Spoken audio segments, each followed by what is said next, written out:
Okay.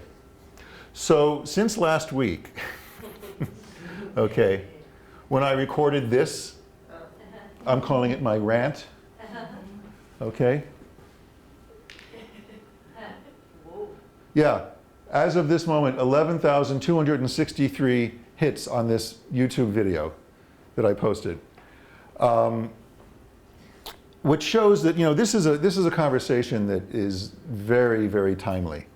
This how yoga can wreck your body and all the responses that have been generated in the yoga world, including mine.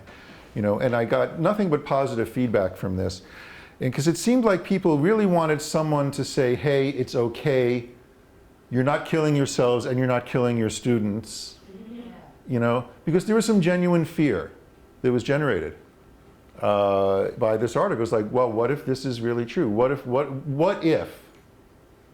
what we're doing really hurts people, And I can understand that. I can understand that, coming from an authoritative source like a senior science writer in the New York Times and so on, that there would be some fear. And, as much as I admire the marketing strategy that they used, which was, again, as I said, brilliant, for getting the conversation started, and as much as I feel that this is a conversation that needs to be happening,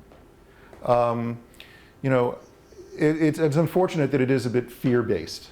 And I think a lot of people were relieved to have someone saying, hey, it's okay, and these are the issues with it. One of the things I did say I would like to re-examine, because I took Mr. Broad to task for greatly underestimating the range of motion of the cervical spine in axial rotation, okay? And when I said it's more like 80 or 90, okay, there's a number from my book I was thinking of, which is 90 degrees, right? And it's right here in the second edition of the book. But the number that was in my head was 90 degrees total axial rotation. I actually have 50 degrees listed as cervical axial rotation, which is the exact number I was taking Mr. Broad to task for using in his article. Now, fortunately, and look what showed up on my desk, by the way, this week. They sent me a copy, an advanced copy of the book. And I don't know if it has anything to do with the video or not, but it was nice to get it. The first thing I did was I looked in his references and I said, oh, thank God he didn't get that number out of Yoga Anatomy. Because that would have, I'm calling this response egg on my neck. Okay. Now, I do think that we are underreporting in that number. And we are going to redo this graphic and put it on the web as a downloadable PDF that anyone can get, and eventually we'll change it in the book itself. Because it's easily demonstrable. If you just keep your sternum still, you can all do this, keep your sternum still. If you don't let it move, that means your thoracic spine isn't moving, because your sternum is connected to the top of your thoracic spine, right? If you don't let your sternum move and just turn your head to the side, where is your nose pointing? Is it more like pointing directly out over your shoulder, or is it pointing toward the corner, the diagonal corner of the room? Because the diagonal corner of the room would be 45 degrees, right? If this is 0 and this is 90, halfway between the two would be 45, and 50 would be just beyond that. But I think for most of you, you're going a little further. Now, this range of motion thing expressed in numbers is a very tricky business. Not all authorities agree, and it varies quite a bit with gender and with age, and with anyone of any gender or any age, from individual to individual. So I want to put it on record, this was my idea, this was not Amy's idea. Amy has nothing to do with this. Okay? She doesn't like these things. She doesn't like these numbers and charts. This is in my chapter of the book. And I'm taking total responsibility for these numbers. And we are going to revise them. But I'll tell you, I got them initially, and we'd been using these handouts for a while, from David Gorman, who got them from Kapanji.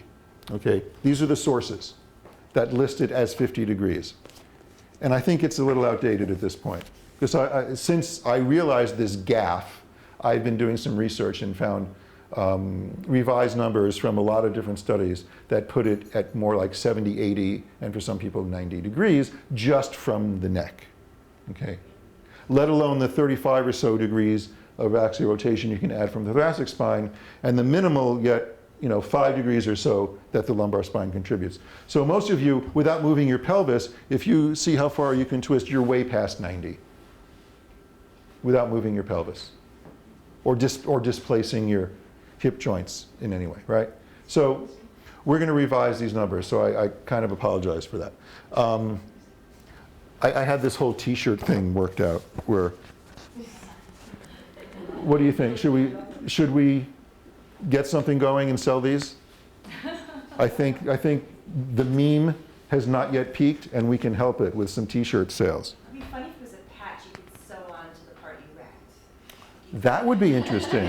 Yoga wrecked me here. Yeah. So it could be a shoulder patch, yeah, or it could be like a hat, I like that. Should we go with that? Okay. Now there's one other piece to the conversation, okay? And I mentioned this last week.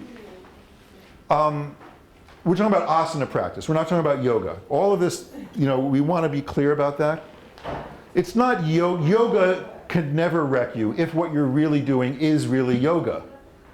I would say asana practice minus yoga has the potential for hurting you. I mean, there's no question. But yoga involves a careful attention to what you're doing, and according to our tradition, an individualizing or adapting of the practice to that individual. And so if it is yoga, by definition, you're doing it in a way that is not going to trash your body. Asana practice without that kind of attention and breath-centeredness and awareness and adaptation, obviously it can hurt you like any sort of activity can hurt you. And the analogy I thought of is that, I know some doctors who specialize in treating upper extremity disorders in musicians. There's a whole institute here in New York, the Miller Institute at St. Luke's Roosevelt, that was started just to treat the performing arts community who have these issues, right? And I don't doubt that these doctors have seen a lot of repetitive strain injury in people who aren't necessarily musicians, but let's just imagine that someone who plays a lot of Guitar Hero shows up with a very similar kind of repetitive strain injury from that of a professional musician, okay? The same awareness of anatomy and the body and treatment protocols may be very, very useful for both patients, the Guitar Hero playing guy and the actual musician guy, okay? Because we end up with a lot of the similar stuff from the yoga world, okay? What I would say is that playing Guitar Hero has pretty much the same relationship to actual musicianship that what most people are doing that passes for yoga has to actual yoga practice. Now, I'm all for Guitar Hero. My kids started off with Guitar Hero and now they're taking serious music lessons. Trust me, I pay for those lessons every month, okay? But I'm thrilled that their interest in this video game brought them to real music. And I'm equally thrilled when people who do these, whatever you're calling yoga classes, wherever they're doing them, are brought to yoga. Sometimes it's through hurting yourself or through an injury, The one thing that you don't see in the music world is that there's no one I know of that's saying Guitar Hero playing is real music. You're playing along with music with a video controller that looks like a guitar, but no one, even the kids, they know they're not playing guitar. And some of the hand-eye coordination, some of the skills and coordination that you gain when you're playing the video game may be transferable, as my children found, to some extent to learning how to play the real guitar. No one in the music world or game playing world would make that mistake or that conflation. Unfortunately, we do see it in the yoga world. You know? And sometimes when people come to us and they're hurt, doing something that they were practicing that was called yoga, we have to break the news to them. Well, okay, here's what yoga is. Here is what it feels like when you're bringing your breath and your attention and your awareness into what you're doing. And here's what it looks like. It may not be as flashy or as exciting as playing, you know, Through the Fire and the Flame on Expert. That's the hardest song on Guitar Hero, right? Look it up on YouTube. There's dozens of people who film themselves doing this. Okay? And the yoga we're going to teach you may not be as flashy as this thing that you've been doing in the gym, and you may not get as much of a workout or build much of a sweat or whatever, but it is what it is. So that was the analogy I thought of that I wanted to share with you, that occurred to me in all of these conversations we've been having. And to apologize to William J. Broad for criticizing you about the 50 degrees range of motion of the axial rotation of the spine in the cervical region, because it's in my book. So it's really disappointing when a respected authority screws up so badly, isn't it?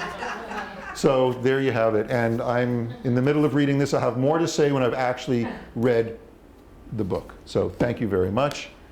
See you next time, and see you on YouTube. Okay. Thanks, guys. All right.